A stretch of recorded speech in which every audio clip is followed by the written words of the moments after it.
Welcome to SEC Network Basketball presented by Regions Bank. We Back Pat Week continues honoring Pat Summitt and her impact on and off the court tonight. 11th ranked Kentucky is at Reed Arena to take on the Texas A&M Aggies. We welcome you courtside alongside Christy Thomas-Scuddy. I'm Eric Freed. Simply put, Kentucky is one of the biggest turnaround stories, not only in the SEC, but in all of college basketball. What stands out to you, Christy, about this Kentucky turnaround? They've got offense, and it is a beautiful offense. They've got rebounding. They've got defense.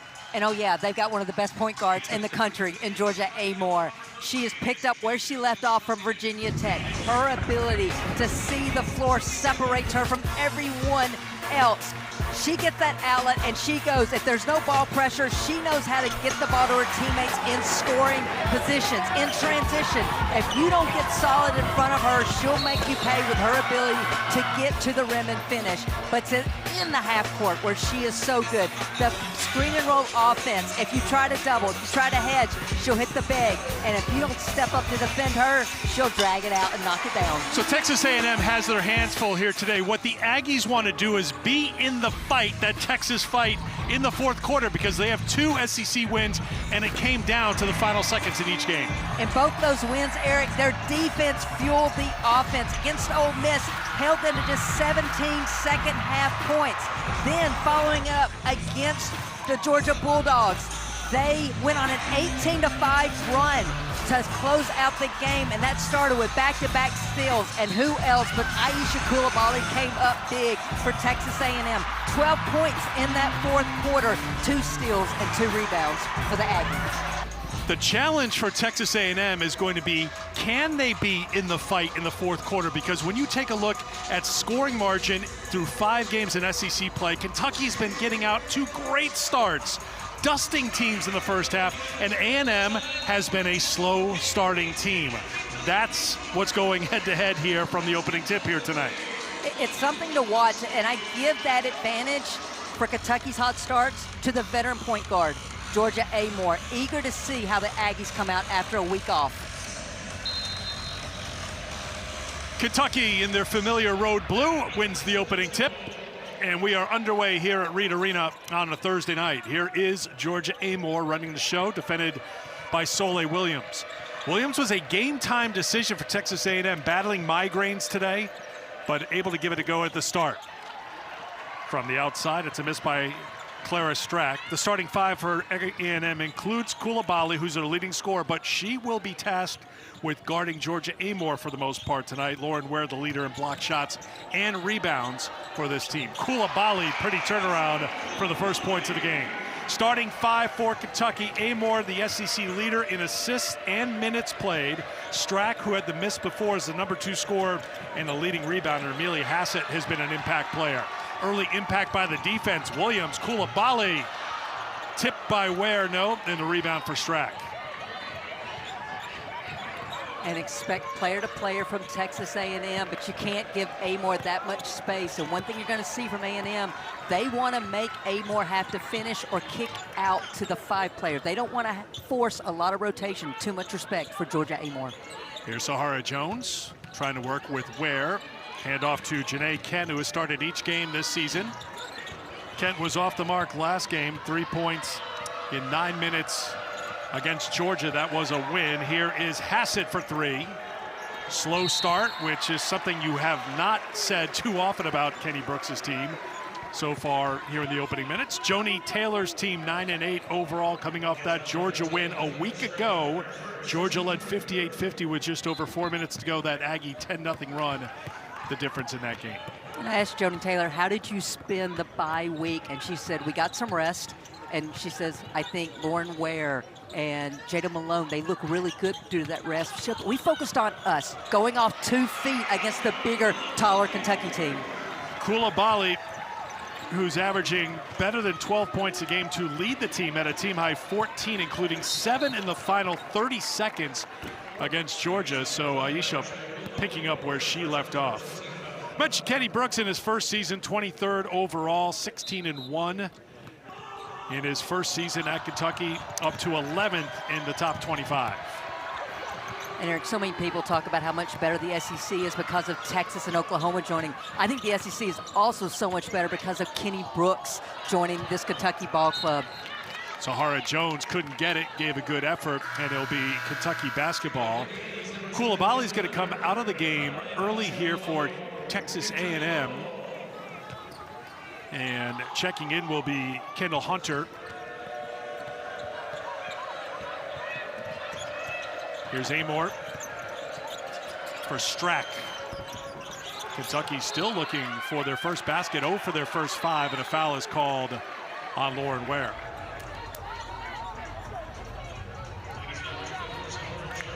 Oh no, they got Sahara for a kind of undercutting key there and with a hook of the arm. So it's Jones, not Ware, with the foul. Open look for 3 from Deja Lawrence. And a rebound for Soleil Williams. Texas A&M does want to run off the miss. Hunter mid-range, yes, what a start for the Aggies. 6-0 out of the blocks here at Reed Arena.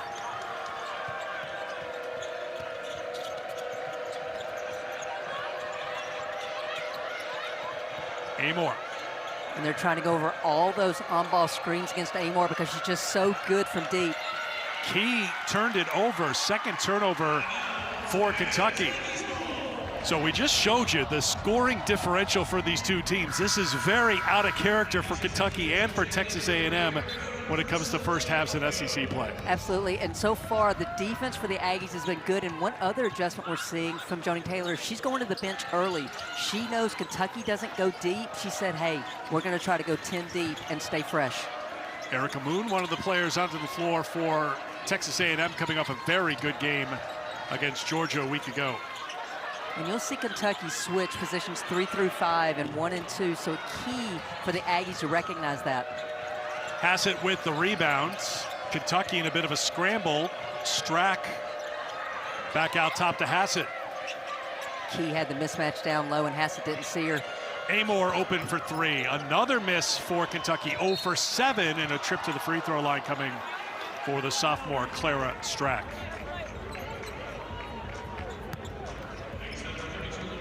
And this is the pressure that Kentucky will put on you. They've got 3 great rebounders in Hassett, in Strack, in Key, and those are all 6'3", 6'4", 6'5". So you have to be sound and get a body on body when that shot goes up.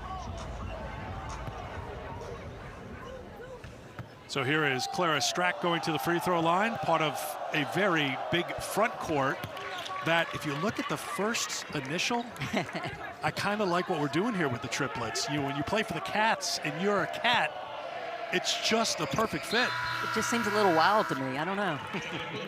And Kenny Brooks is... Hang on a second. I can't just let that go. I mean, really. Let's just let that sit there for a second. Okay, moving on. Well, and Kenny Brooks kind of called them the triplets, and I think the players themselves like the Cats name. Coulibaly back into the game, spinning on the baseline, and she'll go to the free throw line. A foul on Hassett. Well, Amoore gets a lot of the attention, but what about the Cats? What is the impact they've made on this Kentucky team? I think they put pressure on opponents. They're versatile and they're interchangeable. Any of them can post up. Any of them can shoot the 3. And don't get me started on the passing ability, especially of Clara Strack. Strack on the bench right now. Clara Silva has come in, the freshman from Portugal, and Coulibaly misses the first at the free throw line. We have seen the brightest of flashes in Aisha's game in her time in the SEC, and then there's moments where it gets quiet. Sustaining that has been the challenge, and she's off to a good start here tonight. She has 5 of the 7. She almost becomes like Casper the Friendly Ghost. Like, she's out there doing her job, but she doesn't look for her shot. We don't want any Casper tonight if you're an Aggies fan. You want her to stay aggressive offensively. Jones off the turnover, tried to make the extra pass to Coulibaly. A little bit too much there for Texas A&M. Is it something that isn't clicking for Kentucky offensively right now? Is it something that A&M is doing defensively that has knocked Kentucky out of sync? I think some of it is transition defense. When Texas A&M can score, they can get back, and there's no transition game for Kentucky. The second thing is, on those misses, they've been able to get back and, for the most part, get matched up. Silva will put it on the deck, and she's fouled by Ware, and that's the second personal foul on Lauren Ware, and Jada Malone jumps up off the bench, and she'll come in for the starting post for the Aggies. When Ware picked up her first, I wanted to say She needs to be able to stay on the floor because she matches up well with the bigs from Kentucky. Something to watch as this game goes on is how agile is Malone defending away from the basket. Silva at the free throw line didn't score in 4 minutes against Georgia. That was the last game for Kentucky. Sunday in Athens, Kentucky had a 23-4 lead after one quarter. Amoore, 11 points in the first quarter. They were outscored by 9 in the second half. They have jumped out to those big leads and just kind of kept it there. They haven't stretched it out in going 5-0 in the SEC for the most part. Well, I think some people will say Kentucky hasn't played the upper echelon of the league yet. I don't care. I think every night's a dogfight in the SEC, and they've been taking care of business. To your point, starting out strong. Well, just to be perfectly clear and fair, their second half of the conference schedule is a gauntlet compared to what they've gone through in the first half of the schedule, but they've taken care of what's in front of them. But it will, and we'll talk about that as we go along, it will get tougher and tougher for Kentucky after this week. Here's Amoore off the turnover to Tiani Key, defended by Malone. Key leans in, and there's the first field goal after 7 misses to start the game for Kentucky. And that's the pressure Key and the other bigs will put on a defense, their ability to face up and take you off the bounce or knock down the outside shot. Malone away from the basket, defended by the freshman Silva. Off to Moon. Moon, a true point guard. Amoore tried to sell the contact. 7 to shoot with Coulibaly. Coulibaly leans in for 2 more. 7 of the 9 for the 5th-year senior. I think Aisha just kind of gave a glance over here. I'm going to get into that in a moment. There's Key with the putback. She's got both the field goals for Kentucky. And Eric, we've had a couple of Texas A&M games, and I gotta say, so far offensively, this is the most movement I've seen consistently from the Aggies. How much of that could be attributed to having a week off, getting into the gym, getting some time off between those practices just to be a little sharper? All the above, and I think, again, it goes back to A&M's finally getting healthy, and this team's finally practicing together. Amoore's off the mark. She's had to work for everything here, and this morning, Texas A&M, the first, middle, and last name that was talked about in the shoot-around was Amoore, Amoore, and Amoore, trying to take her away, take her out of her rhythm, because everything flows through her, and there's no flow right now for Kentucky. 3.5 to go in the first quarter. Wildcats are 2-11 from the field, and Amoore's 0 for 4. Jones is long on the turnaround. The catch for Texas A&M is they only have a 1-point lead after these struggles offensively for Amoore and the Wildcats. But knowing how well A&M has been in the second half, I think Joni Taylor will take that. Coulibaly gets called for the foul. That gets us to an immediate timeout. 3:11 to go in the first quarter here at Reed Arena. SEC women's basketball. Welcome back to Reed Arena, and we back Pat Week, continuing as we honor the life and legacy of Pat Summitt. Aisha Coulibaly and Texas A&M on top 9-8. She has 7 of the 9 points, but she also now has 2 personal fouls after that whistle before the media timeout. And she had been working so hard on the defensive end, but it is her offense that I'm most pleased with to start this game. She came out aggressive.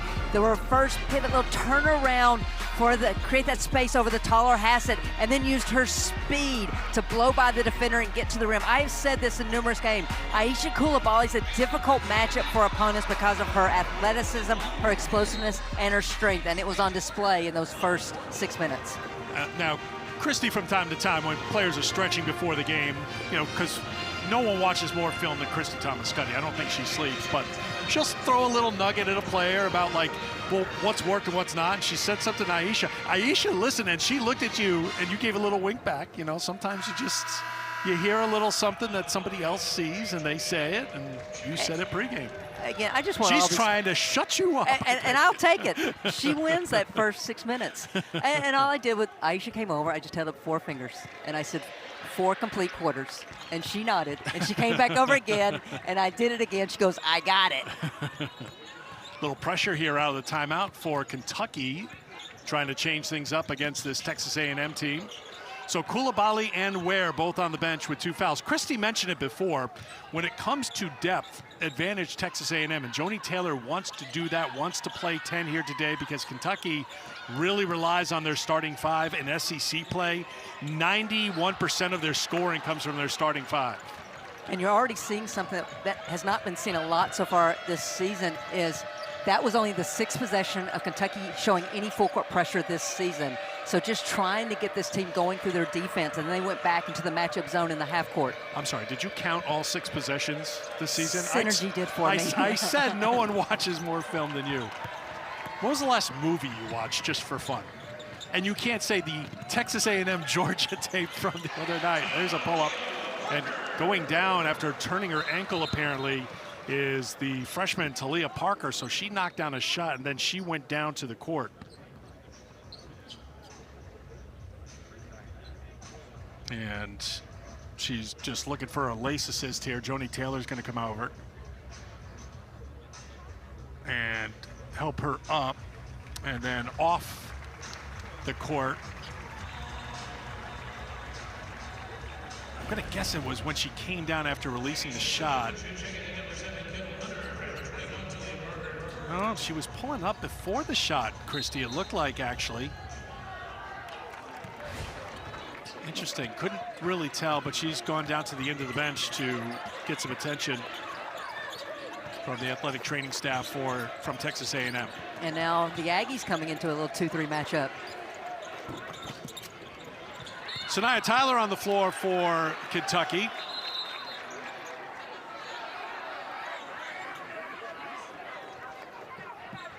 Beat Kentucky basketball. 2 officials are ready to play, 1 is not.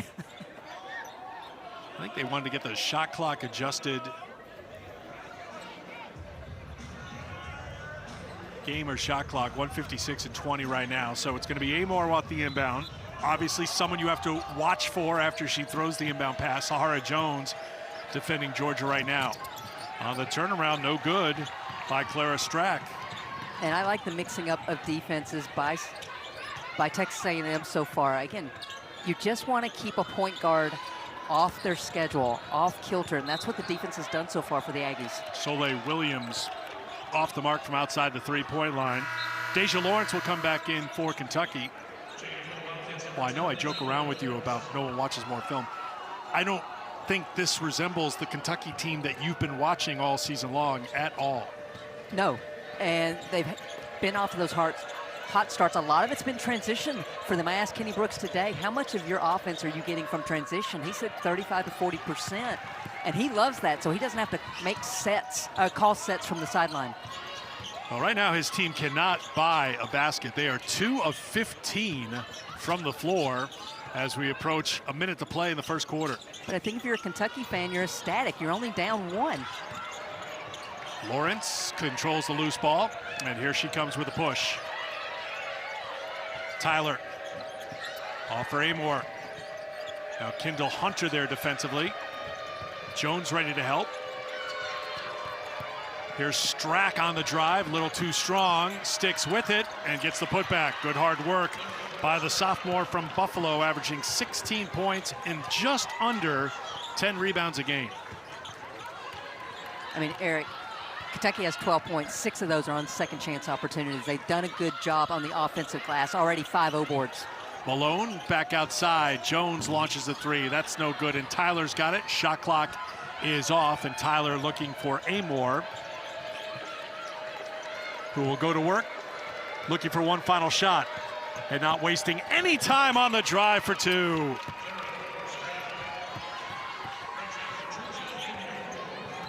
Amoore puts Kentucky on top by 3, down to 1 second. A&M didn't have any awareness of the game clock. Well, if you're Kenny Brooks, you look up at the scoreboard, you feel like you should be down 10, and Kenny's scratching his head. How are we up by 3 after 1? Well, because you've got one of the best point guards in Georgia Amoore getting downhill, getting to the rim. Kentucky up.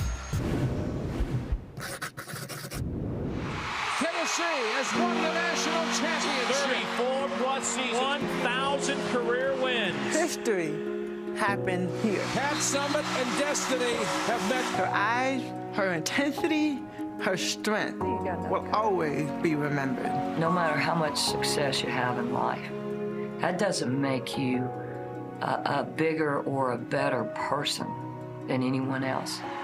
And all I want to do, because of the position I have, is somehow help other people. We back Pat Week continuing as you think back to the amazing accomplishments in basketball. But when the Pat Summitt Foundation was founded by Pat and Tyler Summitt in November of 2011 to advance research for treatment and a cure, provide care, support for patients and caregivers, educate the public about Alzheimer's disease, of course, which claimed her life at the very young age of 59. That's another piece of her legacy that's remarkable, really. She will continue to help even with her passing, because she's going to help the caregivers and those others who are affected by this disease. And Eric, when we talk about Pat, I get emotional because I'm not here today. Like, she impacted me as a young coach. She impacted both these coaches here in some form or fashion. She has impacted our game. She's impacted the SEC. She's impacted all of women's athletics across the country. Well said. Second quarter is underway with Kentucky on top by 3, bringing a little zone out against Texas A&M here. And for A&M, they're not a team that shoot a lot of threes. They're definitely not a team that makes a lot of threes. That's 24% from outside the line, Christy. That's last in the SEC. On average, they make 4 a game, and they are 0 for tonight, 0 for 6 from outside the arc. Kentucky 0 for 7 on three-point shooting tonight. And Kentucky, a team that averages 9 makes a game. Shooting 33%. So they are off here. There's Amoore working with Strack, banging that one in. Take it any way you can right now after going 22% from the field in the first quarter. She called it.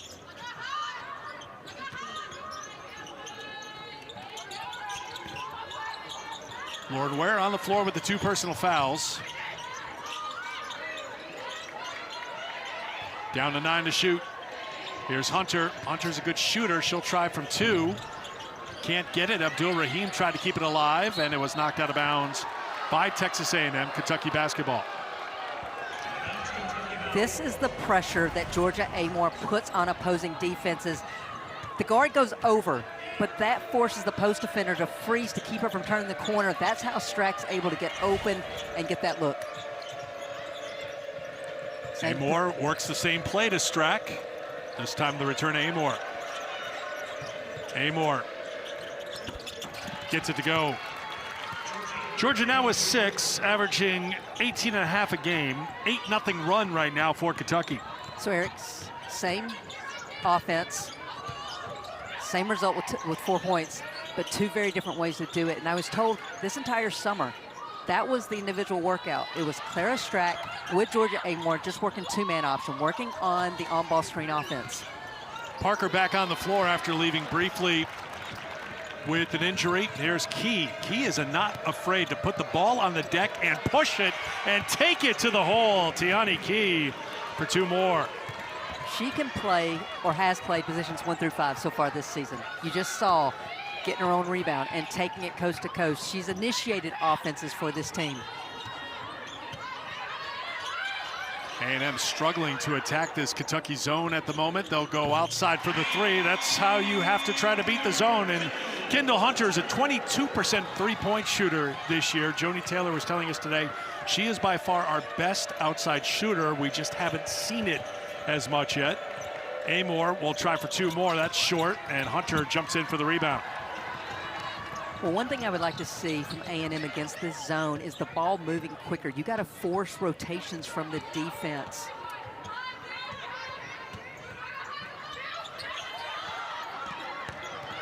Ware on the inside, muscles it up for 2. First points for Lauren Ware, first field goal attempt, averaging just under 6 points a game. Had 5 points, 5 boards in the win against Georgia here a week ago. Key takes it at Ware, playing with the 2 fouls, and Tiani Key has come to play. And Eric, that is one thing that's very obvious this Kentucky team is the basketball IQ. Key recognizing where's got 2, I need to go at her. Here comes the double. Trouble for Ware. And Key with Amoore on her left. Amoore pull up 3. Thought she had it, wouldn't drop. Out of the hands of Strack, and here's Williams. Good decision by Soleil Williams there. 1 versus 3 to pull it out, wait for her teammates. We've had a long, uninterrupted run of play here. 4 Aggies ready to check into the game. Next dead ball. Abdul Rahim from outside, 4-3. Amir Abdul Rahim, 1 for 14 in her career from outside the three-point line before that heave.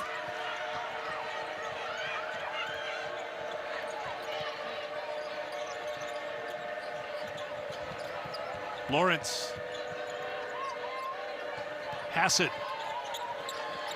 Strack.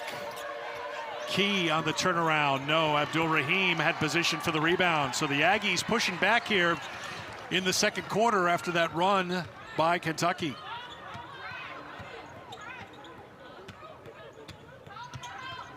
Kentucky led by 9, 20-11, but the Aggies coming back here in the second. Williams. Parker was fouled on the drive, and that will finally get us a stoppage and play. Media timeout. 4:43 to go in the first half. 3-point game here in Aggie Land. Just to jump in here, I think I kind of asked that question earlier, but since you asked it, I have a feeling you're going to get a good answer from Christy, because she just kind of, you just respond to Steffi better than I. So. Of course I do. All the above, Steffi. First of all, hats off, because I think this is an improved A&M team coming off the bye week. But these are some of the shots that I've seen Kentucky make in previous games. Eager to see some of the adjustments now from Kentucky as we get deeper into this game. Well, the number that jumps out too is Kentucky is 0 for 8 from outside the three-point line. We just talked about the numbers, 33% on the season, which is 9th in the SEC, not great, but they make 9 threes a game. Foul on Kentucky. And the thing that A&M has to be careful with here, even though they do have more depth, they have 2 players on the floor, 2 key players playing with 2 personal fouls in Ware and Coulibaly.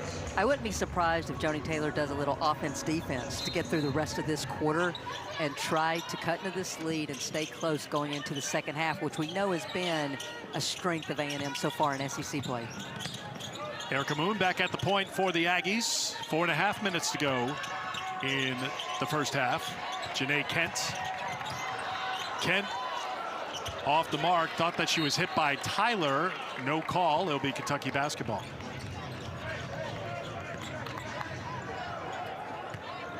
So by my calculations, I think this is the 4th different player that's matched up with Georgia Amoore in the first half. And it's just face guarding her right now, Erica Moon is, trying to prevent her from touching the basketball.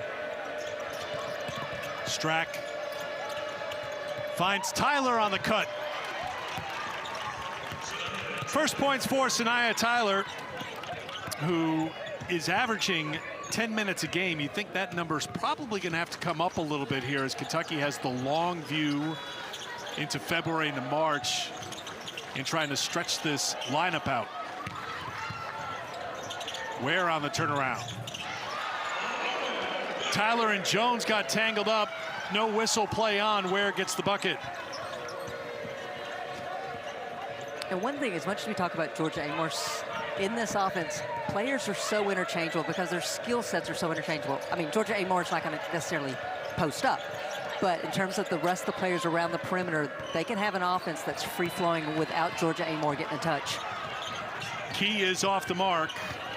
Jones lost the handle. Turnover number 5 for the Aggies. This Kentucky team is such a good passing team, and Clara Strack doesn't get enough credit for her seeing the floor, her passing ability. You saw Tyler was overplayed. She cuts back door. Great pass by Strack. And Strack has piled up some great numbers. 13th in the conference in scoring, 3rd in rebounding, 1st in blocked shots. But you just pointed out, don't sleep on the fact that she can facilitate as well. Coulibaly on the turnaround note, and there is a Strack rebound. Well, I asked Kenny Brooks about Clara Strack. I said, could Liz Kitley, his post player at Virginia Tech, pass like that? He said no. very few players that I coach pass like Clara Strack. Georgia Amoore doing Georgia Amoore things on the drive and the finish to put Kentucky back on top by 5. Amoore with 8 to go along with 3 assists. Ware rolls to the basket for 2 more. So Lauren Ware picked up those 2 fouls in the first quarter, but since coming back on with the 2 fouls, she's played pretty freely, and she's put 6 points on the board. That was just a great read of the slip. Her defender steps high, she slips to the rim. Great pass by Koulibaly. Amoore back for Strack. Lawrence for Key. Key defended by Jones. Offensive foul. Sahara Jones takes the charge.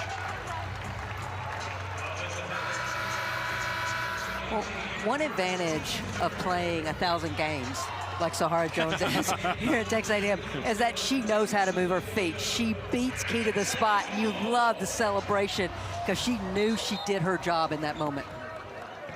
And I said 1,000 games. It wasn't 1,000 games. She is now... This is 119 for her in her career. I was getting to it. Close to 1,000. As much as Jones is on the floor, I think her body makes it feel like it's 1,000 games. Jada Malone drops it down to Sahara Jones. A&M is moving the ball better in this first half than I have seen in their previous games. The interior passing, the post-to-post passing has been really fun to watch. Amoore for Strack. Key. Strack trying to post on Malone. Tough turnaround on the fade, no, and Key gets called for the foul. Second foul on Key, and that's one of the key things for this Kentucky team this season. They cannot afford players getting into foul trouble because they rely on their starting 5 so much.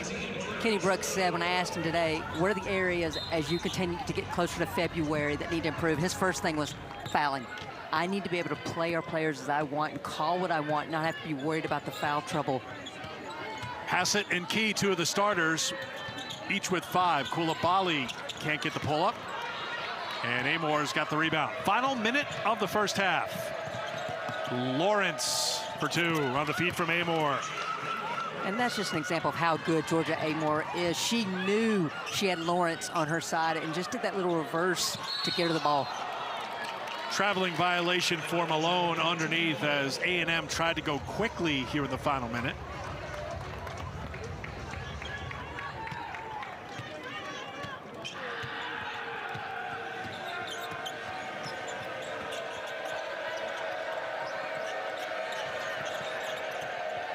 Tyler to Strack, and I think this is going to be on Sahara Jones working against the freshman Silva.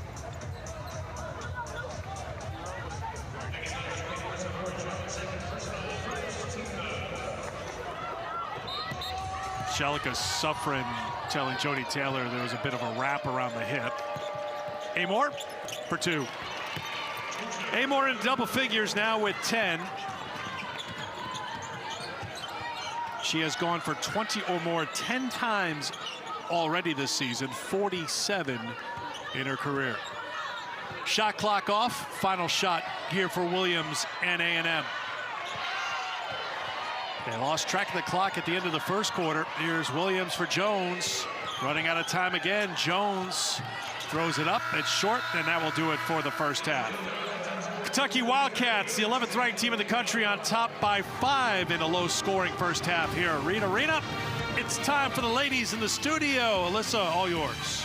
At Regions Bank, and welcome back to Texas A&M here in Bryan College Station, Reed Arena, as we honor Pat Summitt, her continued impact on women's basketball both on and off the court. Eric Freed, Christy Thomas-Scuddy back here with you. It wasn't a vintage Kentucky performance that we've become accustomed to here under first-year head coach Kenny Brooks. Give Texas A&M some credit because they were trying to take Georgia Amoore away, but you can keep Georgia down only so long, it would appear. It's a tall task, no pun intended there. But I thought A&M's defensive game plan was great, and what I really like is they executed the game plan, made things tough for Georgia Amoore. But how tough can it be when she's still accounting for 18 of the team's 30 points? When she gets out in transition, she is so good, but she can also slice and dice in the half-court set. Her ball handling, her court vision, set up not only herself, but her teammates. If you don't get in front of her, it's too late. She will blow by you and score in transition. And once again, Amoore setting that up for the screen on the ball in the easy two. 4 of 10 shooting. She was 0 for 4 from outside the three-point line, but as Christy mentioned, 10 points, 4 assists in that first half, helping Kentucky to a 30-25 lead. Second half is underway. And here's the first possession of the second half for Texas A&M after another miss from outside by Kentucky. They're 0 for 9 now for 3. And Aisha Coulibaly had a strong first half, trying to keep it going here in the second half. Again, playing with 2 fouls. She is so aggressive tonight off the bounce. She's able to turn the corner. She's been able to get to the rim. Strack too strong and knocked out of bounds by Key. Let's take you back through what Aisha did in the first half. Well, Joni Taylor likes to try to get Aisha Coulibaly going early in quarters. Here, just off the pass, turns the corner. I've said it time and time again. She's a difficult matchup one-on-one because of her explosiveness and her physicality. Aisha had 7 points in the first half. That was her first basket of the third quarter. Trying to work on Strack here, and she'll earn a trip to the free throw line. Strack had 1 foul in the first half, so that's number 2 on the post for Kentucky. Coulibaly needs a minute. I'm very pleased with how aggressive Aisha Coulibaly has been to start the first half and now to start this third quarter. She's doing it off the bounce. I'm wondering at some point if Kentucky doesn't start playing off of her and make her have to beat them from the outside. Coulibaly 67% from the free throw line and 6 of 29 from outside the three-point line if she tries to take that game outside. She's been a strong second half player. 64% of her points have come after halftime this season, but so far coming up empty at the free throw line, but a lane violation, so another chance here for Coulibaly at the stripe. And takes advantage. Double figures now for Coulibaly. She's got 10. Amoore leading Kentucky with 10. It's a 2-point game. Credit A&M for the better part of this game now. They have made Kentucky have to execute in the half-court offense. They've limited the transition game for the Wildcats. Tapped out of bounds. 12 to shoot for Kentucky. The game inside the game is keeping an eye on Coulibaly on the defensive end. She is the primary player assigned to Amoore, but now a switch out of the baseline out of bounds. And Strack touched that last, so Texas A&M forces a turnover. It's Aggies basketball. And A&M known usually doing the 1-3-1 baseline out of bounds. That time went player to player, forced the turnover.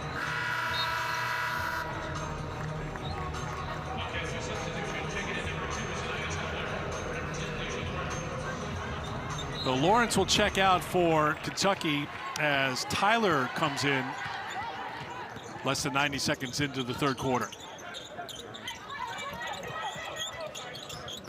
Jones. Oh, Mr. Jones had gotten Coulibaly a second sooner. It's an easy 2. Instead, off the miss, Key got the rebound that knocked out of bounds by Jones. It'll be Kentucky basketball. That's the key for A&M's offense. They have to think next pass before the ball hits their hands. Amoore. Jones now trying to defend Georgia Amoore. Tyler on the blow by, just wouldn't drop. And Key knocked it out of bounds. Aggie basketball.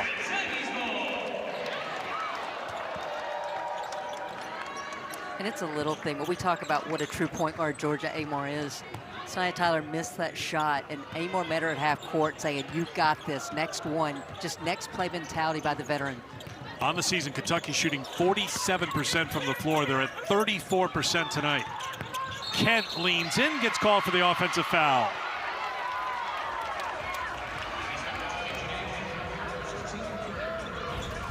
Sania Tyler started off this season a little slow, but has picked it up in a big way. Doesn't beat Kent to the spot, but Kent drops that shoulder, and Tyler's there for that call. Coulibaly will come out of the game. Soleil Williams will pick up Amoore. Hassett with the kick to the corner. Short corner, jumper from Strack, that won't drop. Clara now 2 for 10 here tonight. Kent, go ahead, I was going to say, teams will have this kind of night where you just can't get the ball to fall. This is where, for Kentucky right now, they just got to rely on the defense and keep this lead, keep plugging away, because I do believe the shot will eventually fall for them. Traveling on Soleil Williams, turnover number 8 for Texas A&M. Kenny Brooks' team, the starters, all 5 averaging double figures, and an SEC play averaging 76 points a game. That's just the starting 5. But you can see on the scoreboard, this is not a typical Kentucky offensive burst here today, because they've been out of sync since the start, haven't been able to get in the rhythm. They had an 8-0 run, 10-0 run actually in the first half, but unable to sustain it against the Aggies. Well, and credit A&M's defense. Kent on the turnaround is fouled. She'll go to the line.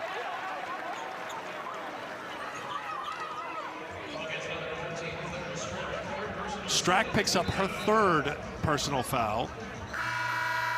So she's got 3. Hassett with 2. Key with 2. Strack to the bench. And now Kentucky will go small here as they bring Lawrence on the floor.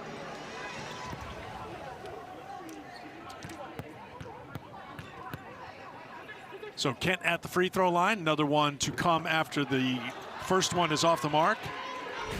Looking ahead, this is next Sunday, Christy, not this Sunday, but next Sunday, because 4 big games on the SEC network, 5 top 15 teams that all get started at noon Eastern time. South Carolina, Auburn, LSU, Mississippi State, Kentucky, and Oklahoma. That's a top 15 showdown.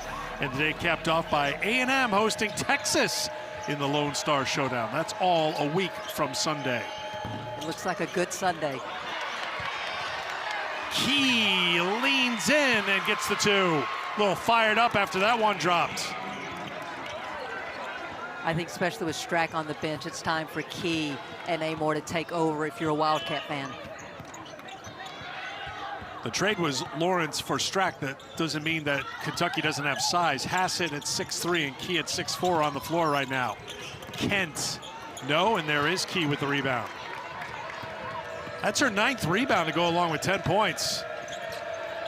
Taking it at Ware, spinning and putting it up for 2. Remember, she's left-handed and dropped it in there for 2 more. 12 points now for Tiani Key to go along with those 9 boards. Eric, I got to watch Kentucky's practice back at Big Blue Madness, and when I say the improvement in Key's footwork is just remarkable.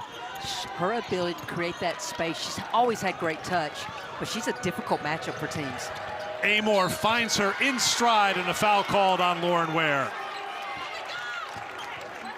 That's her 3rd. Well, speaking of difficult matchups, running the floor hard, Key in transition, just with a crossover. Then once she feels the contact, she creates space against the Lauren Ware and that length to get the ball to go. Handful of substitutions now for Texas A&M. Erica Moon, the freshman point guard, is on. Coulibaly is back on the floor. Jada Malone has come on.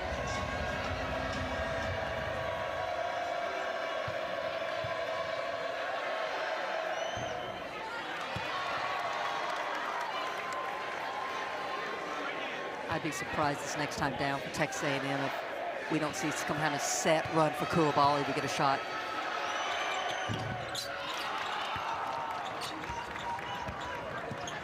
$13 points for Key, averaging 11.5 a game.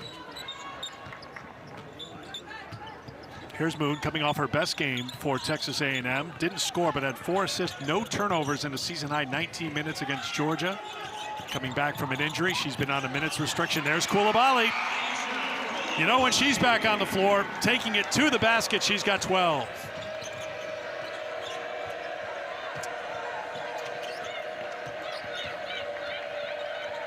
So Amoore on the bench for the first time tonight after playing all 20 minutes in the first half. Tyler had it knocked out of bounds. 15 to shoot for Kentucky. Well, I'm no Joni Taylor, but we were on the same wavelength. Let's get AC the ball in the half court. Key overplays it to prevent her from using the on-ball. Coulibaly just rips it and goes to the rim. Remember, this is the top shot blocking team in the country at 7 a game. Key is just determined right now. That won't drop. Silva got the offensive rebound, but down she goes. And numbers the other way for Texas A&M. Here's Hunter. Hunter. Now Coulibaly. Coulibaly spins into trouble, loses it, picked up by Hassett. Hassett finds Silva, the big runs and finishes. Hassett's like, we don't need Georgia on the floor, I'll run point.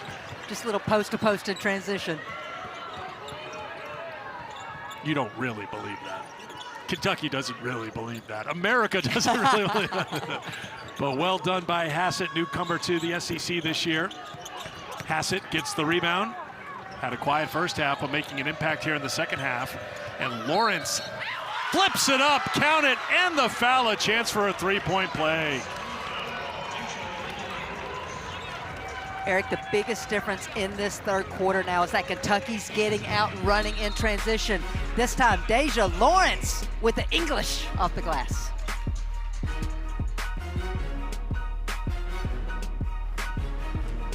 Back Pat continuing to celebrate the life and legacy of Pat Summitt.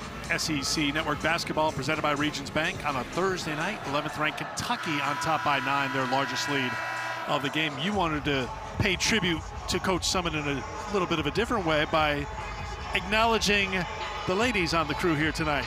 7 different women on the crew here at Texas A&M. And I think it's just another example of how Pat helped grow women's athletics across this country. Well, apparently Alana and Kelsey are the reserved ones of the group here tonight. Working camera. Great to have everybody with us here tonight, here inside Reed Arena. And those watching tonight is another Thursday night in the SEC as we wind down the month of January, getting closer to the midpoint of the season. Three-point play for Tyler. And I think Kentucky Lawrence, I'm sorry, go ahead, Christy. is just trying to speed up the tempo of this game. We saw in this second half already them getting out and scoring some in transition.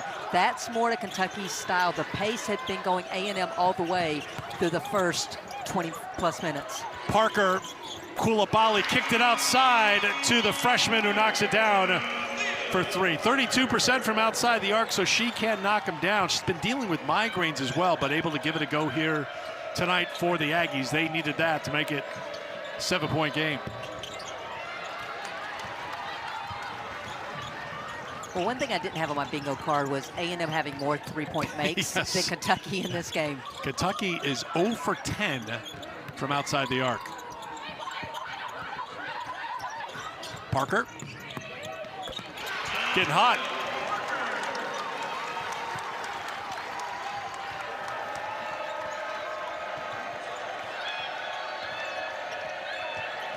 Amoore back on the floor out of the media timeout. Flips it up. Who needs to look at the basket? Georgia Amoore says, have you seen how many points I've scored in my career? I know where the hoop is.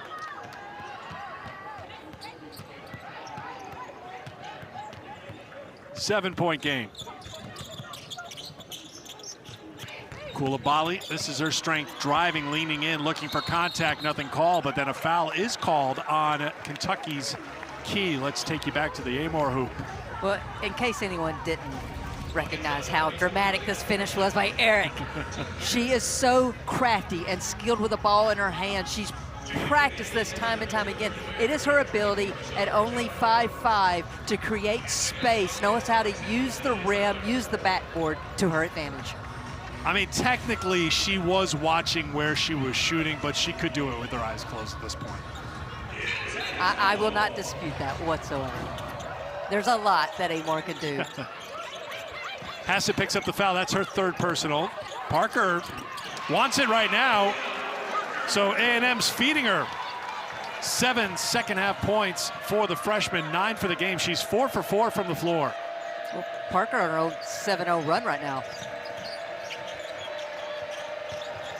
Amoore is fouled, and she'll shoot a couple. And Joni Taylor told us at shoot-around she wasn't sure that she wanted Parker on Amoore, just the lack of experience against the veteran point guard. But that time off the switch, Parker gets on her, commits the foul. One thing Joni did say today was she couldn't wait to see Georgia Amoore live in person tonight. She had seen her at the Final Four in attendance a couple of years ago when she was at Virginia Tech. But, you know, Joni's a fan. And you asked for Joni to go back in her memory bank a little bit if she could recall the last time there was a player who played the position like Amoore does in the SEC. Well, Joni Taylor's been around this league as a player, assistant coach, and head coach, obviously, at 2 institutions now. And I have been racking my brain for a week now. Who has been the last true point guard that does what Georgia Amoore does? Scores the ball, table setter, can create at any point. And these were the 3 that Joni Taylor said. Brittany Ezell from Alabama, Ashley Houts from Georgia, and a young lady by the name of Kelly Jolly from Tennessee. Lawrence gets called for the push on Coulibaly.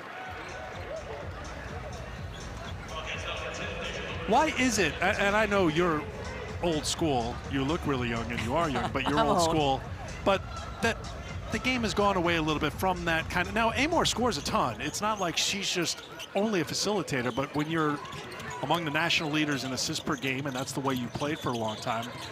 Why has the game gone away with that, from that? It's just that everybody's looking for theirs offensively as they're growing and developing as Coulibaly scores. Well, that could be a long answer because I think some of it goes back to summer ball now. We just don't play the game anymore. We run sets, we play zone, which I'm not a fan of.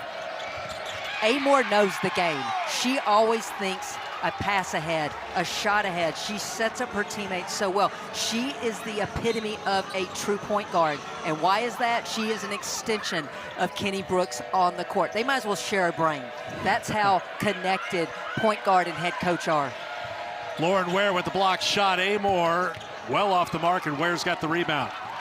Every time Kentucky has seemingly righted themselves and started to go on a run, A&M has come with up with a stop or two. They've gotten a basket or two, and they get another one from Coulibaly.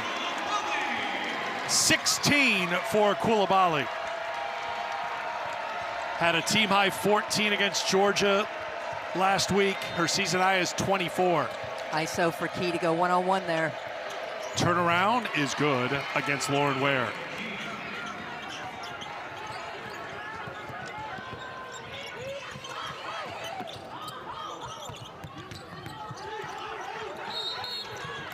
Lawrence gets called for the foul, trying to defend Coulibaly.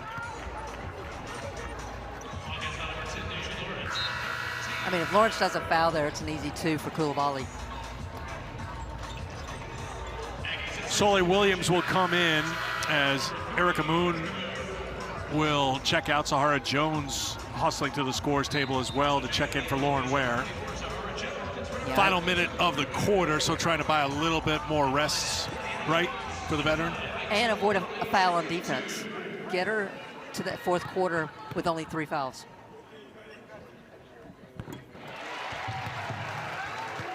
Coulibaly has gotten hot at times. Remember in the NCAA tournament last year, she went for 26 points against Nebraska, all in the second half.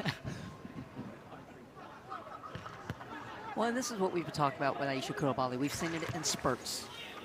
And her ability to take over, I think for A&M to go on a run now in SEC play, Coulibaly needs to do what she's doing tonight. Abdur-Rahim kept it alive on the glass, tracked down. Williams tries to save it, thrown out of bounds, and it will be Kentucky basketball.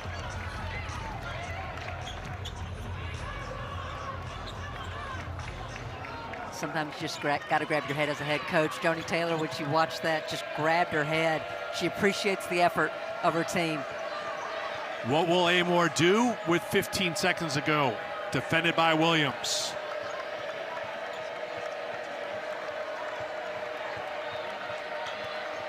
Ready with 6.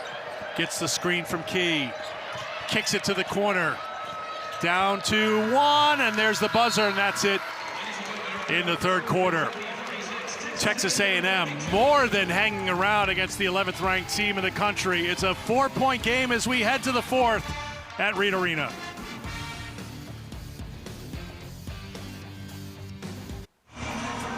Kentucky Wildcats, one of 3 undefeated teams in SEC play, along with South Carolina and LSU, but their lead is only 4 heading to the fourth quarter. They've only put 46 points on the board. They are trending well below some of their key numbers. And when you look inside the numbers, Christy, they're really trending under what they normally do. Well, I think the biggest part of points per game right now is they are 0 for 10 from 3. They average 9 makes a game. Right now for A&M, they're shooting 43%. They usually hold opponents to only 34% shooting. And they have no blocks on the game, which usually those blocks allow Kentucky to get out and run in transition. 3 blocks for Texas A&M. They've made the 3 three-pointers, and it's Texas A&M basketball to start the fourth quarter, down by 4. Parker's been good. Now to Williams. And Aisha Coulibaly has had Amoore on her, and her teammates missed her. Williams off the mark from outside the three-point line. She's 0 for 3 from 3. Strack will try it from outside. Another miss. 0 for 11 for Kentucky. I know Kentucky has missed a lot of open looks here tonight, but what has A&M done to take Kentucky out of their game? Well, I'll go back to the biggest piece is they're not getting the easy open looks in transition that I've seen in previous games that I've watched. So credit A&M's transition defense. And then the half court, they've gotten some looks. They just haven't knocked them down. Amoore finds Strack. Coulibaly takes the charge. Offensive foul. Remember, Coulibaly picked up 2 fouls early, and she's still on 2 fouls as we play here in the fourth.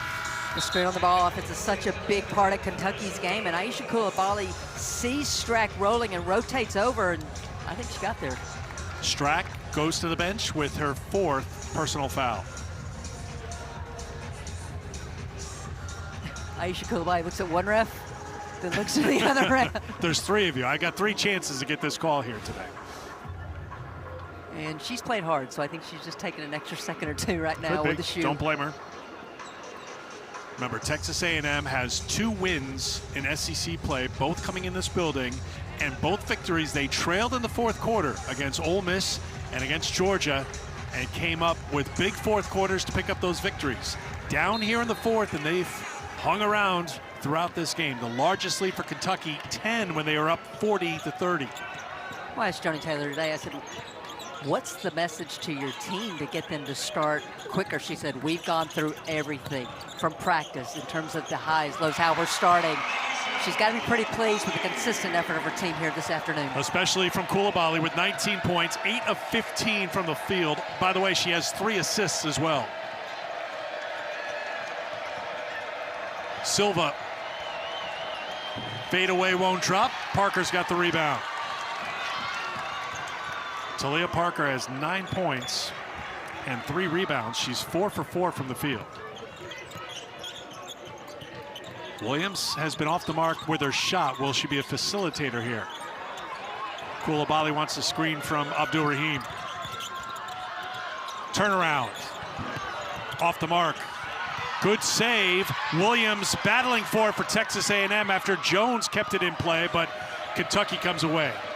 Key on the drive. Key takes it at Coulibaly. Key got a hand on it, knocked it out of bounds. Aggie basketball.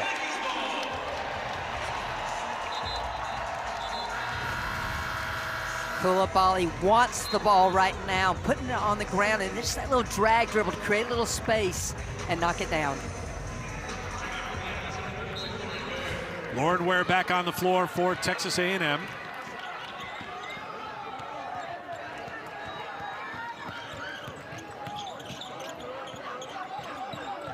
Williams for Coulibaly. Coulibaly toe on the line, wasn't in rhythm. Silva holds off Ware for the rebound. Key needs to get a touch. If Amoore's not going to go to work, Key needs to get the touch here. Parker got a hand on it, but Amoore's still with it. Amoore in traffic. Dropped it off to Key. Key steps back for a three. Tiani Key, 4 for 17 from outside the arc on the season. She knocks it down. She's got 18. That's a new career high. She had gone for 17 this season against Louisville. And on the defensive end, Key gets called for the foul. Well, a wise woman said that Tiani Key needed to get a touch on that play. Yes, that was me. And of course, it's Georgia Amoore with the court vision to know that Key was open because she pulled defenders with her when she went deep. Huge bucket for Kentucky. Especially when you look at their three-point shooting, Christy, and they had missed their first 11 three-point attempts. I don't know if I would have bet my money on Tiani Key making the first three of the night, but when it's your night, why not? So they are now 1 for 12 from outside the three-point line. And anyone who's watched this Kentucky team knows this team can get hot in a hurry, and they can score in bunches from deep. Coulibaly's got 20 for the 4th time this season and the 23rd time in her career. And she adds to it.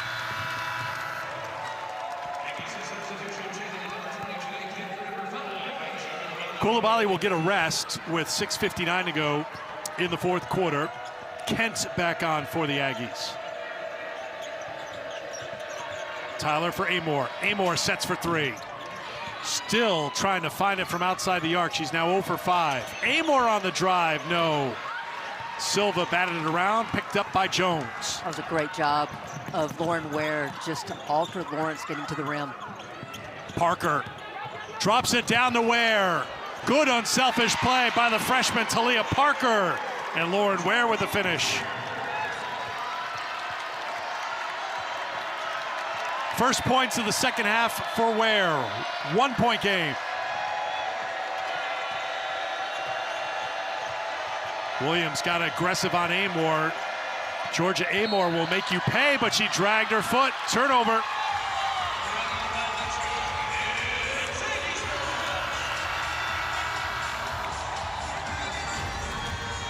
It starts with the dribble penetration of Parker, which forced Hassett over, who had been guarding Ware. The rotation's too late for Kentucky. Ware with the 2. Hassett on the floor for Kentucky, playing with the 3 fouls as Silva checks out. Erica Moon, who played well in the 4th quarter against Georgia last game, is on here in the 4th. Now for A&M to run the point.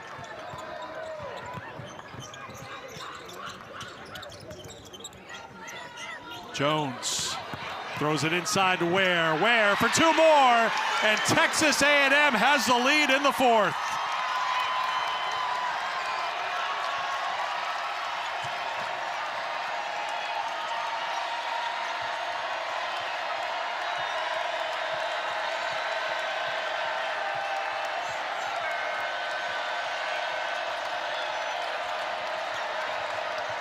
Amoore got free, still empty from outside the 3-point line. Key can't get it, and Kent's got the rebound.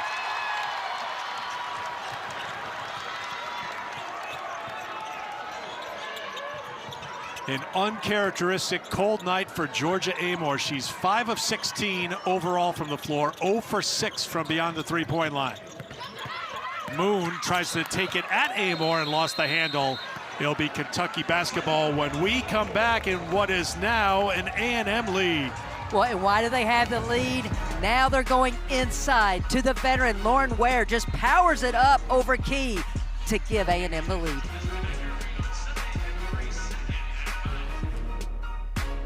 Christy Thomascuddy back with you here at Texas A&M. We've got a tight one here. 11th ranked Kentucky against Texas A&M, a team that has picked up a couple of wins in the SEC by being strong in the 4th quarter. And A&M has outscored Kentucky 8-3 so far here in the 4th. And the commonality of both those games, it was the defense against Ole Miss. Held them to 0 of 12 shooting in the 4th quarter. Against Georgia, forced 7 4th quarter turnovers against the Bulldogs. Cold shooting for Kentucky to start the game. They missed their first 7 field goal attempts of the game, and to start the 4th quarter, Kenny Brooks' team is 1 for 8 from the field, and as a result, they've fallen behind for the first time since that 1st quarter. the offense hasn't run as fluid in the half-court sets. There's been some pauses. Now already pace is better in this set. Lawrence on the pull-up, puts Kentucky back in front. 7 points for Lawrence.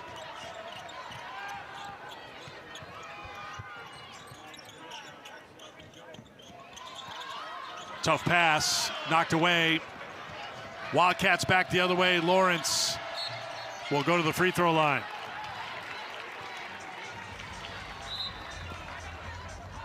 Clock continued to run, so the officials will take a moment to go to the table. They may go to the monitor here, but we'll see. So the foul's on Moon. That's her first personal foul. And the officials got the clock right, 4:25 to go here in the fourth. Here's Deja Lawrence, who was at Charlotte the last 4 years. Can't make the first free throw. Men's hoop coming up, SEC Network on Saturday. Quadruple header starts at 1 Eastern time on the schedule. 16th ranked Ole Miss, 22nd ranked Missouri. That's at 6 Eastern. Day will be capped off by 4th ranked Alabama taking on LSU. Men's hoop Saturday here on the SEC Network.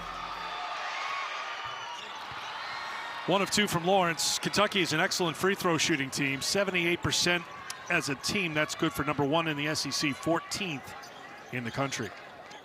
And Eric, it's just so subtle, but every time Texas A&M makes a play call, Georgia Amoore is echoing that play call to the bench in case these teams match up again in the SEC tournament. Coulibaly got the handle back, couldn't get it to drop, but followed up by Sahara Jones.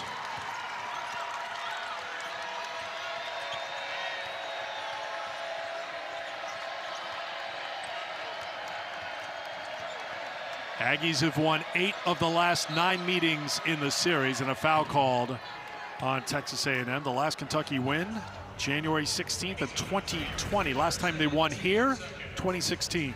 Well, Eric, only 5 offensive rebounds for A&M on the night, but none bigger than that putback by Sahara Jones.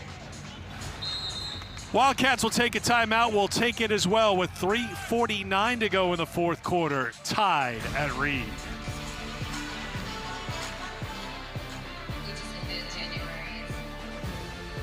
Safe to say the number 1 assignment for Aisha Coulibaly coming into the game was to try to take Georgia Amoore out of her game, and that's been the case for long stretches today, but she hasn't gone away from what she has needed to do offensively either for A&M. Well, I go back to the Georgia game, and I almost wonder if her defense coincides when her offense takes off, because it was her defense that allowed her to really score those 12 points against Georgia, and it's picked up again tonight against Georgia Amoore. She's been aggressive on the offensive end, as aggressive as she has been on the defensive end. Texas A&M has played a very challenging schedule. They're in a stretch of 7 games against 6 ranked opponents. That 6th ranked opponent in 7 games will be LSU coming up on Sunday in Baton Rouge. Kentucky ranked 11th, but that tough schedule has toughened up A&M because they have made it tough on Kentucky here tonight. Tied at 52, inside of 4 to play. Kicked by Coulibaly. Eric, we were talking about during the break, what I see from Kentucky is that when they are moving with pace in their half-court offense, it's very difficult for A&M to defend. It's when there's been these stoppages, these hesitancies like we're seeing now, that A&M's been able to recover and get solid defensively. Erica Moon knocked the ball out of the hands of Amoore for a moment, but then made a little bit too much contact with Amoore on the body, so she gets called for the foul, does Moon. That's her 3rd. And Kenny Brooks electing not to get Strack back out on the floor with those 4 fouls. Key has been very good here tonight. She's got it in her hands, trying to take Ware off the dribble, goes to the offhand, can't get it. Ware doing a good job defensively. Remember, Lauren Ware is 3rd in the conference in block shots. She had the big block of Amoore before. She's been a presence when she's been on the floor defensively.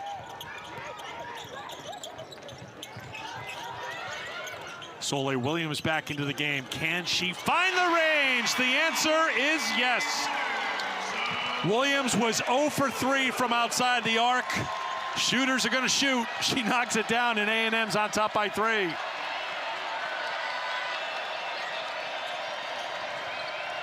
Amoore will try a deep three. That one rattles out. 0 for 7 from beyond the arc.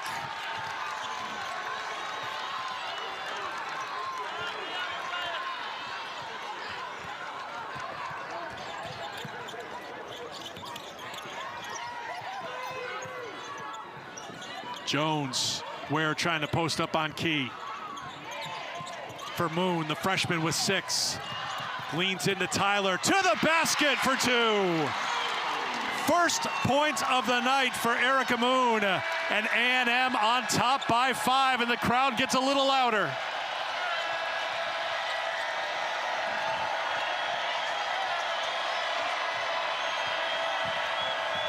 Ware with the rejection of Hassett.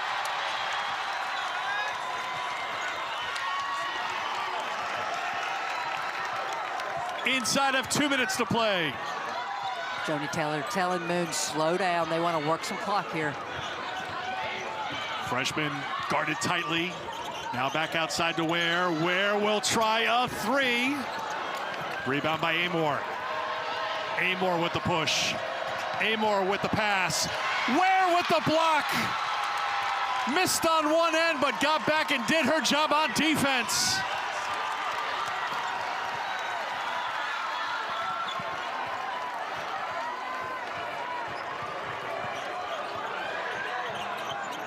Moon with 10 to shoot. Here's Jones. Jones on the pull-up. Jones no good. Coulibaly on the glass. Couldn't get the putback. Kentucky comes away. Final minute. Timeout. Kentucky.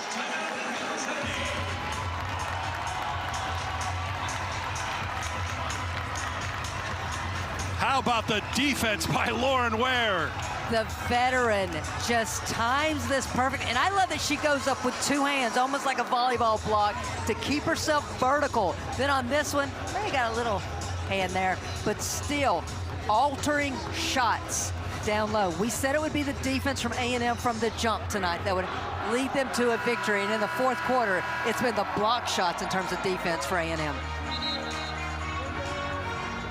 And remember the mindset for Texas A&M. They know they've been a team in the fourth quarter that's gotten it done. We showed you before against Ole Miss, most recently against Georgia. Can they do it against Kentucky, the 11th ranked team in the country?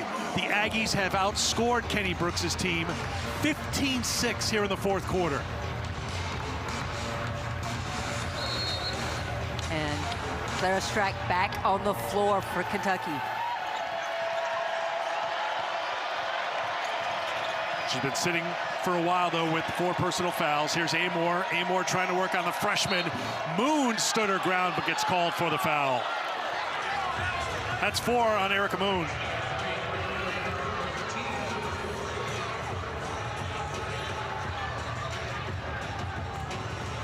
Joni Taylor can't believe the call. Erica Moon can't believe the call, but there's a lot of people dressed in blue who appreciate that call.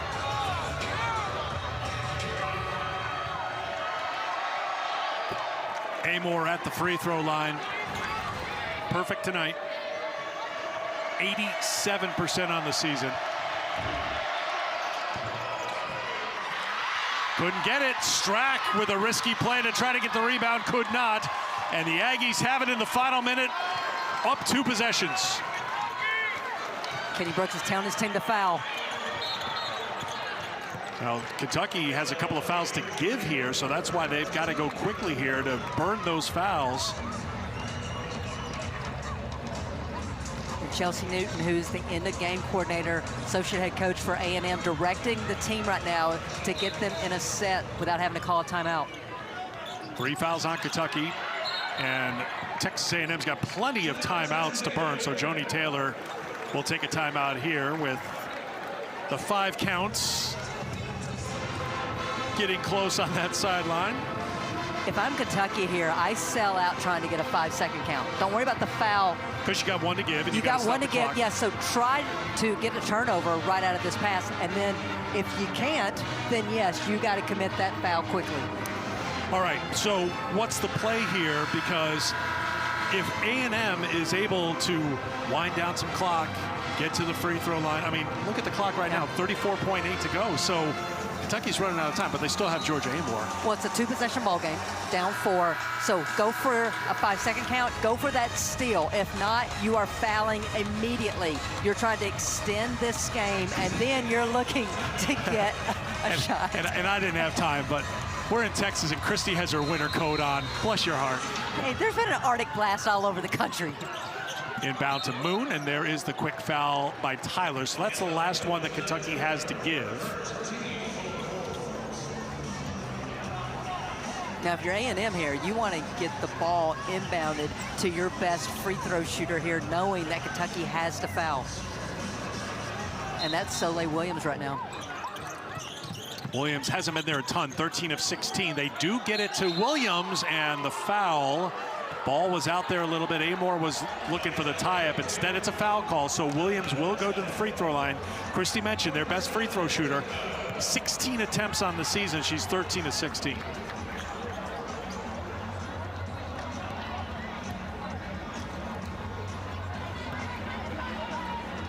Now, if you're Kentucky, first and foremost, you need to box out. And then I anticipate that Kenny Brooks is going to call timeout and advance the ball. Kentucky with 2 timeouts remaining. 32.1 to go. Williams, the first of 2.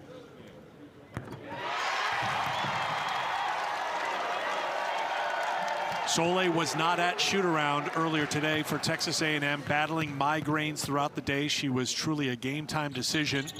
Joni Taylor said, we'll know. We've asked her to be at the arena an hour and 15 before the game just to be ready to play.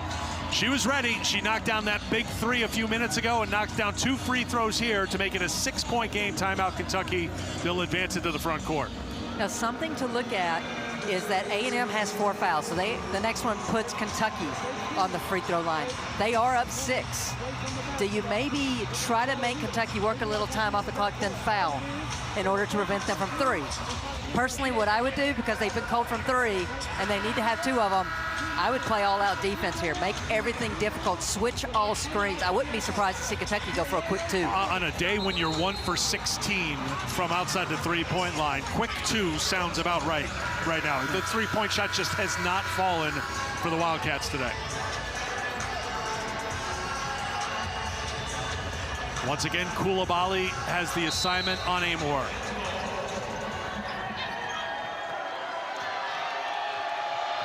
Pass it up top to Strack. Amoore has it blocked by Coulibaly. What a defensive play by Aisha Coulibaly to get the block shot on Amoore, and a foul called will send Texas A&M to the free throw line with 26.4 to go. I know she's piled up the points tonight, 21 points, but that may be her best play of the game right there. Well, you had to believe Amoore was going to get a look. And what I love is Coulibaly never gave up on the play because she was out denying, so she was a step late when Amoore got the shovel pass, continued to get that big block.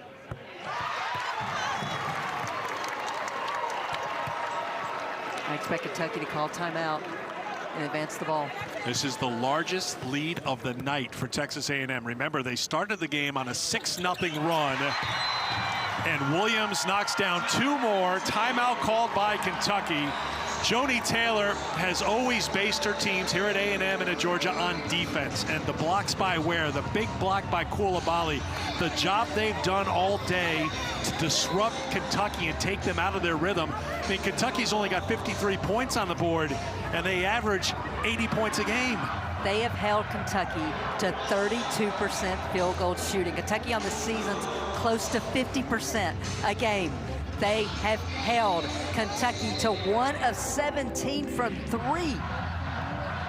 Tremendous defensive performance by the Aggies here this evening.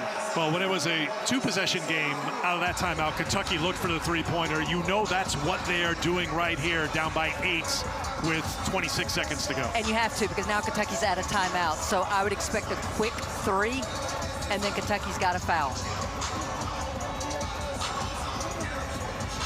Texas A&M trying to improve to 3-3 in the conference and hand Kentucky their first SEC loss and end Kentucky's 9-game winning streak.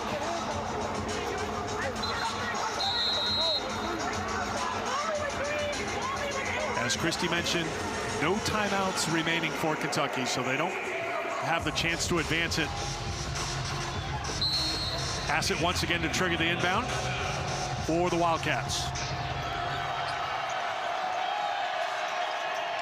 Once again, they look for Amoore. Strack on the turnaround, another three-pointer miss. Bouncing around, Key tried to grab it, and it was last touched by Texas A&M. They will go to the monitor here to review it with 20.4 to go. Brian Hall indicating, let's just be sure on possession here. The call on the floor is Kentucky ball. The play is under review. Voice of Angelica Suffren. And Eric, this is advantage Kentucky because this gives Kenny Brooks a timeout without having to call one to get his team regrouped, get a play drawn up if the call does stand and it's their ball. Yeah, it's advantage Kentucky right now. Let's see what the replay shows. Was it last touched by Texas A&M? The last I saw was off the foot of Jones, but I don't know if there was any touching after it went off Jones's. I agree. We have to see if it touches Key right here. I think she went over the top. Does the left hand? I think she came close, but I don't see enough there in my eyes. No, if we could see that again, I want to see if the ball's trajectory changed at all, because if not, I 100% agree with you. I don't think Key touched it. So you think the best angle is that baseline angle that we just saw? Last angle that we saw. All right, they are reviewing it right now.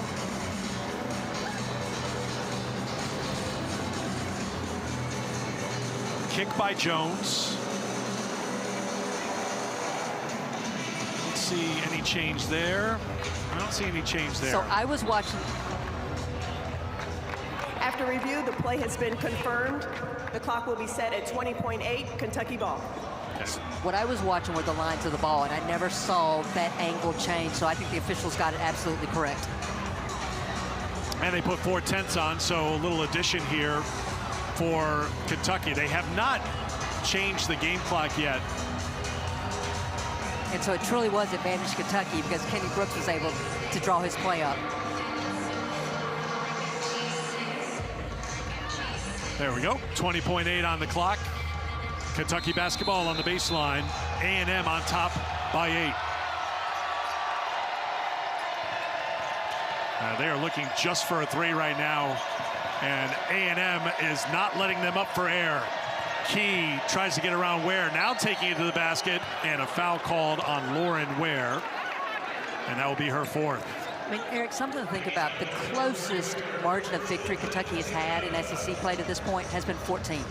They have not had any close games, and so this end-of-game situation that we're seeing right now, they just haven't had a lot of experience. I would have loved to see Deja Lawrence put it on the ground and go to score quickly versus all this time going off. Their loss this season was to North Carolina. All their wins, except one, has been by double figures total this season. SEC overall play. They beat Louisville in OT. That was by 10. And it's going to take something special here. Kentucky says it's over. Kentucky says game, set, match. Texas A&M. The Aggies with another 4th quarter to remember. They outscore Kentucky 19-9, and they win it by a final of 61-55. This was a different Texas A&M team that we watched tonight.